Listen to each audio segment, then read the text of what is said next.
안녕하세요. 진짜 경제 이야기 TV입니다. 오늘은 2025년 3월 19일 주식시장 마감 시황이고 직전일 미증시가 좀 강하게 빠졌습니다. 엔비디아하고 테슬라가 중심이 돼서 빅테크 섹터가 좀 빠지면서 전체적인 섹터가 좀 약세 흐름을 보였어요.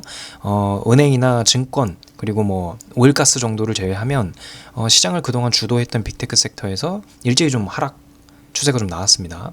하방 압력이 강해지면서 국내 증시도 조금 약세 흐름이 이어지지 않을까 했는데 코스피 같은 경우에는 장 초반에 잠깐 반짝했던 그 시기를 제외하면 전부 다 이제 우하향하면서 이런 식으로 약세 흐름으로 마감을 했습니다.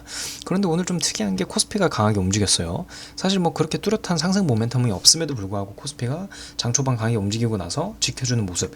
다만 뭐 일정이 남아있는 어떤 이벤트들이 변동성을 부여했다라고는 볼 수 있을 것 같아요. 윤석열 대통령 탄핵 일정이라든지 아니면 뭐 FOMC 금리 결정 일정이 좀 남아 있어서 이런 부분에서 조금 변동성은 확대될 수 있겠다 이렇게 생각할 수 있겠습니다. 개별 종목으로 보면 오늘 삼성전자가 좀 특이한 움직임을 보였죠. 오늘 결국에는 1.5% 상승 마감을 했는데 직전일 음봉 마감했음에도 고점을 다시 뚫어올리면서 이 음봉의 고점을 뚫어올리면서 강세 마감을 했습니다. SK하이닉스도 오늘 강세 마감을 했어요. 두 종목 다 뭐 뚜렷한 이런 모멘텀이 없지만 상승 모멘텀이 없다고 판단이 되는데 방금 말씀드렸던 단기 변동성이 좀 커지지 않았나 생각이 들고 삼성전자는 오늘 뭐 인사 관련된 이슈 그 정도가 있었고 SK하이닉스는 뭐 HBM4 12단 샘플 뭐 이런 관련된 이슈가 좀 있었죠.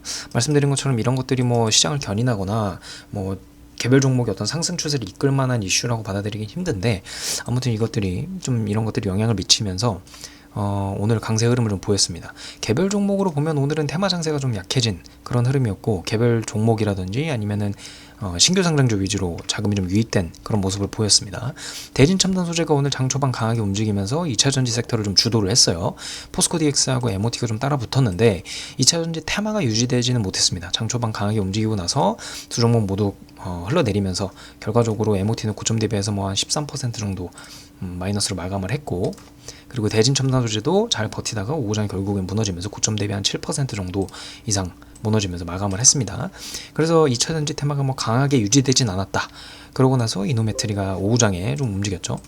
오후장 흐름에서 이노메트리가 유리기판 관련된 뉴스가 좀 붙었어요. 삼성전기와 관련해서 유리기판 그 기술 협력이 있었다 이런 내용이 좀 붙으면서 이슈로 장 후반에 좀 치고 올라오면서 유리기판 섹터를 주도를 했습니다.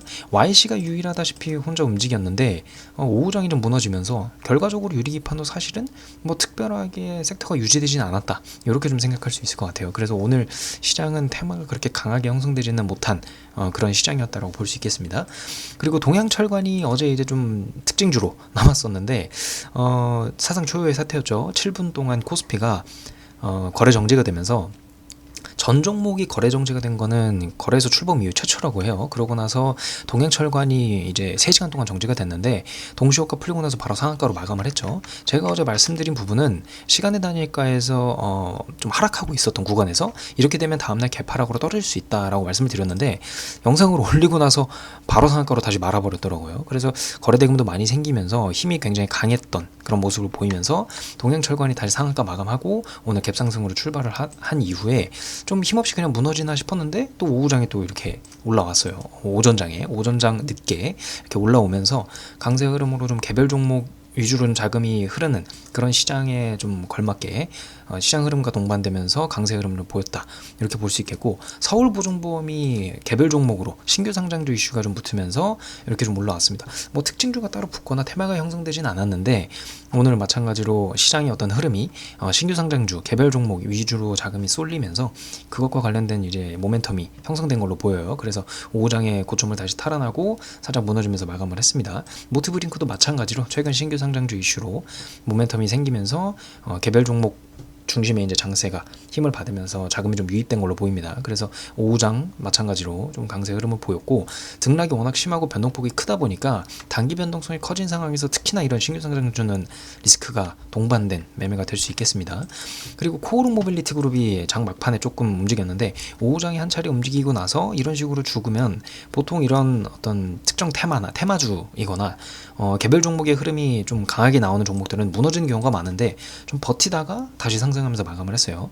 코오롱 모빌리티 그룹 같은 경우에는 이제 정치 테마죠. 그래서 윤석열 대통령 관련된 일정이 남아 있다 보니까 뭐 이재명이라든지 윤석열이라든지 뭐 아니면 한동훈 전 비대위원장도 있겠죠. 뭐 이런 인물과 관련된 정치 테마주가 좀 흐름이 붙을 수 있겠습니다. 그래서 코오롱 모빌리티 그룹도 오늘 이런 식으로 테마가 붙으면서 좀 강세 흐름이 나왔고, 말씀드린 것처럼 삼성전자 정도가 좀 특이한 종목으로 꼽을 수 있겠다, 이렇게 정리를 하면 될 것 같습니다. 여전히 뭐 시장은 계속해서 개별주 장세와 테마 장세를 좀 오가면서 뚜렷한 주도주가 나왔다기보다는 좀 개별 종목 위주 혹은 테마 장세 위주 이런 쪽으로 흘러가고 있는 것 같습니다. 여전히 모멘텀이 좀 남아있다, 모멘텀이 남아있는 상황. 이 부분에는 아무래도 FOMC 일정이라든지 그리고 윤석열 대통령 탄핵 일정이 있겠죠. 윤석열 대통령 탄핵, 요 굵직한 두 이슈가 남아있고, 뭐 계속해서 이제 트럼프 관세 정책이 영향을 미치는 부분이 있고, 트럼프 관세 정책과 관련해서 또 미국 경제 지표가 최근에 좋지 않았던 부분이 있기 때문에 미증시가 하방 압력을 받는 부분이 국내 증시에도 좀 영향을 미치고 있어요. 그런데 오히려 최근의 움직임은 그런 어떤 하방 압력이, 전체적으로 하방 압력이 강해진 상태에서도 국내 증시가 좀 잘 버티고 있다, 이렇게 좀 말씀드릴 수 있겠습니다. 국내 증시가 잘 버틴다, 이렇게 생각할 수 있겠고, 여전히 1순위로 1순위 섹터로 금일 뭐 오늘 같은 경우에는 이제 테마 장세가 좀 약해졌지만 얼마든지 다시 테마 장세가 형성될 수 있는데, 그 부분에서 주도 테마라고 생각해 볼 수 있을 만한, 주도 테마로 자리 잡을 만한 섹터는 여전히 뭐 원전, 방산 다시 한번 올 수 있고, 조선, 그리고 제약바이오 이런 쪽으로 움직일 수 있고, 말씀드린 것처럼 1.5순위에서 뭐 2순위 정도로 반도체, 그리고 원전, 제가 여기가 아니라 이게 원전이 아니라 양자죠. 예, 죄송합니다. 양자, 방산, 조선, 제약바이오 요 정도가 1순위 섹터, 그리고 1.5순위에서 2순위 섹터가 반도체, 원전, 요 정도로 생각해 볼 수 있겠습니다. 뭐 정확한 건 아니지만, 그리고 저의 개인적인 의견이지만, 시장 자체로는 테마 장세 그리고 개별 종목 장세, 이런 흐름이 좀 이어지고 있다. 그래서 조금 리스크가 커지면서 동시에 변동성에 의한 기회도 좀 포착해 볼 수 있겠다, 이런 시장이 좀 되겠습니다. 그래서 신중한 접근이 좀 필요한 순간이고, 오늘도 하루 잘 마무리하시고 내일도 건투하는 하루 되셨으면 좋겠습니다. 그럼 오늘 이렇게 마감 시장 마무리하도록 하겠습니다. 감사합니다.